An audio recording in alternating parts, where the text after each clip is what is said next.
Merci d'être là. Là, c'est un film un peu spécial, hein. Ils le sont tous, hein, remarquez, et dans tout ce qu'on présente. Je répète tout le temps que la moitié au moins des films que vous voyez ici, ils sont même pas sortis en Espagne. Donc, on fait vraiment dans la recherche et c'est un peu notre vocation aussi. Donc, celui-là est doublement spécial parce que c'est un film qui est une coproduction et qui n'a pas été tourné en Espagne. Donc, il a été tourné à l'étranger. Je ne vais pas en dire plus.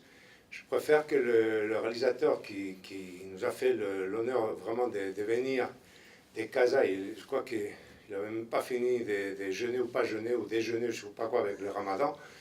Et il était déjà à l'aéroport. Donc, moi qui suis rien sans café, alors là, je peux te dire que j'admire beaucoup.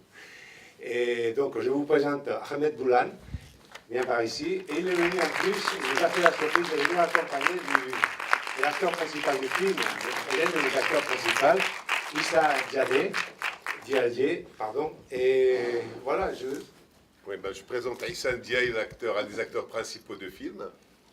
Hein? Mon ami africain, c'est comme... Moi, je suis de l'Andalousie du Sud, et lui, il est de l'Afrique. Et alors, la Isla de Perejil est tirée d'un fait divers. C'est une histoire en 2002, où le Maroc, normalement, elle avait envoyé 6 soldats pour... ils vont garder les côtes des Africains subsahariens et des passeurs de drogue.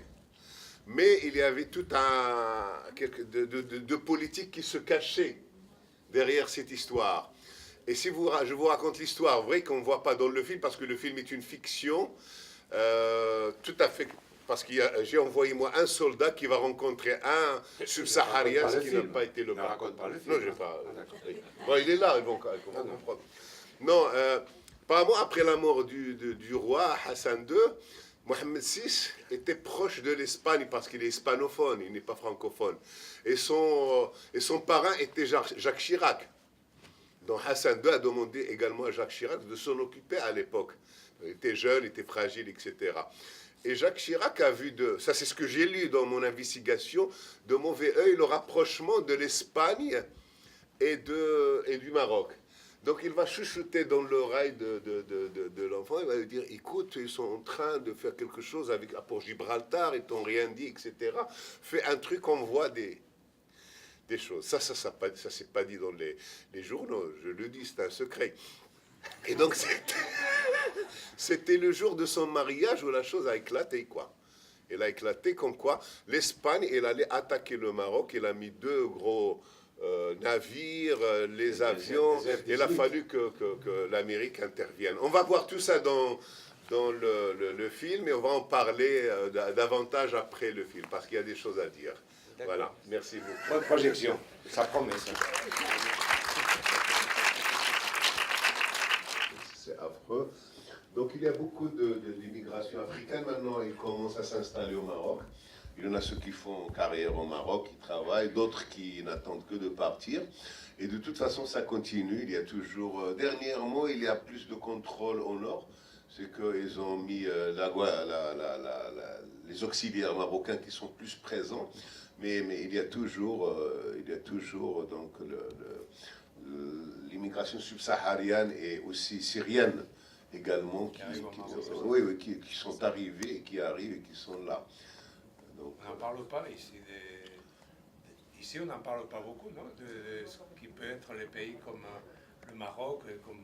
Non, le Maroc, il y a beaucoup, et donc il y a ceux qui se sont intégrés, et Syriens et Africains. Les Africains travaillent beaucoup dans les centres d'appel. On a des journalistes également, des gens qui sont éduqués, donc journalistes, il y a de tout. Le même pour les Syriens, certains font de la restauration, et malheureusement, la majorité font les feux rouges, donc c'est dit dans le... Voilà. Et voilà, c'est drôle qu'on peut rigoler sur la politique, même espagnole que marocaine, que peut-être français, qui des fois c'est ridicule, franchement. Et moi, à la fois, j'ai un peu la honte de comment ça c'est de ridicule. Franchement, oui, non, mais c'est vrai, quoi. Merci de commentaires. Bah oui, écoute, Moi, je raconte des histoires, j'ai pas de commentaires, je suis pas politicien, je suis pas un chercheur, un trouveur de solutions. Ce que j'ai fait, c'est que j'étais assez raciste avec le noir, j'étais ridiculisé les Espagnols, les Marocains qui envoient un petit soldat analphabète pauvre qui habite sur une terrasse, lui et ses enfants. C'est la vérité, hein, c'est la réalité. J'ai même, je dois dire, romantisé un peu la chose. Même le bunker est romantique, c'est construit dans les studios. On a fait tout ça, c'est pour faire du cinéma, quoi, parce que le cinéma, oui, le cinéma quand même doit nous faire un peu voyager, rêver, être dans la fiction. Mais bon, la réalité est beaucoup plus dure que ça. Et franchement, moi, je ne sais pas quoi faire.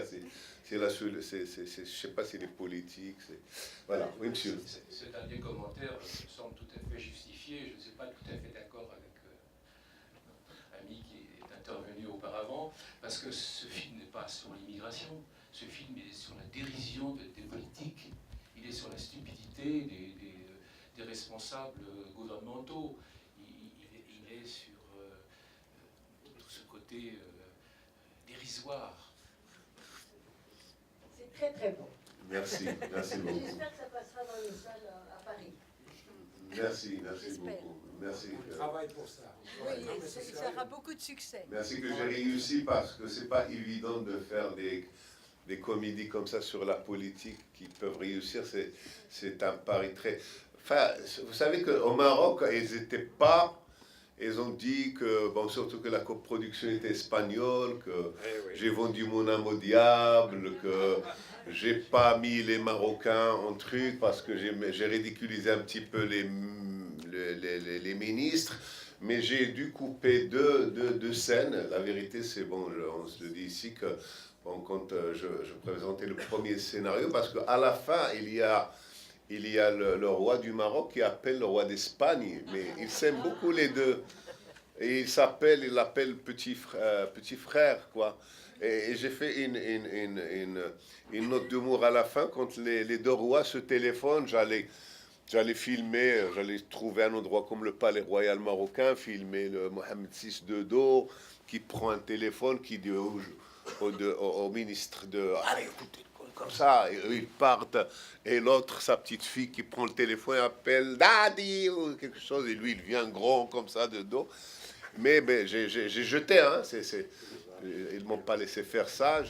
Moi, je trouvais qu'il y a dans ton film, il y a des notes à la Louis de Funès, et il y a des notes à la Berlanga Berlanga, on m'a dit ça, je ne connais pas Berlanga. Mais ah bah, c'est un petit frère. Je connais Berlanga, mais c'est un grand frère pour toi. Ça, ouais, je ne connais pas. Louis de Funès, oui. Il y a un et petit... l'espagnol aussi. Oui, de Sevilla. Le coq à la fin, tout ça, c'est la vaquilla, quoi. Oui. Mais j'ai trouvé l'histoire de coq, donc il a fallu qu'on entraîne beaucoup de coqs. Et le coq star, celui sur lequel on comptait pour les scènes, il est mort la veille du tournage. Et mon frère qui faisait la déco avec Zakaria, qui est là aussi, et qui s'occupait des coqs, lui il a pleuré, acheté beaucoup de coqs. On avait beaucoup de coqs. L'équipe technique les a mangés à la fin. C'est incroyable. Je me demande comment vous avez pu travailler avec un élément comme lui, franchement. Un travail avec ce fou, hein. Oui, comment il a pu faire. C'était quand même un plaisir de travailler avec lui parce qu'il se lève à 5 h du matin. Avant 7 h, il a dit une fois, j'ai fait ce que comment il s'appelle encore ceux qui travaillent dans les bureaux. Deux bureaucrates ont fait. Il l'a fait avant 8 h.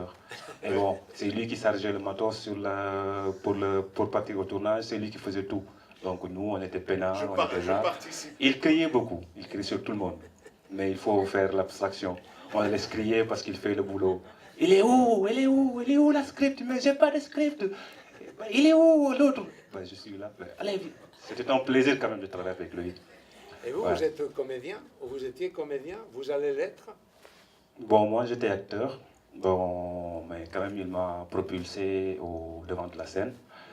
Et depuis lors aussi, je continue ma route. J'essaie de faire... Vous êtes où maintenant? Ben, je suis basé en Espagne. Je suis basé en Espagne où il m'a trouvé un agent. Et j'ai un autre agent qui est Aussi en Irlande. en Irlande. En tout cas, c'était un plaisir de travailler avec lui. Merci. Merci, Boulal. Il y a d'autres questions? T'es dans la salle, non? Je préfère aller partager un vin. Et je sais pas, tu peux boire et manger maintenant ou comment ça se Bah passe? oui, il y a du cochon. Oui. Il y a Voilà. du cochon et du vin. Voilà. Attendez, on va peut-être tirer au sort d'abord. On va faire le tirage au sort vite fait. Voilà, Tout le monde. voilà, ça va. Si tu veux bien Mélanger. voilà. Ah, voilà. Ah, voilà. Et the winner is Issa Ndiaye. C'est moi. Non. Celia Pietro.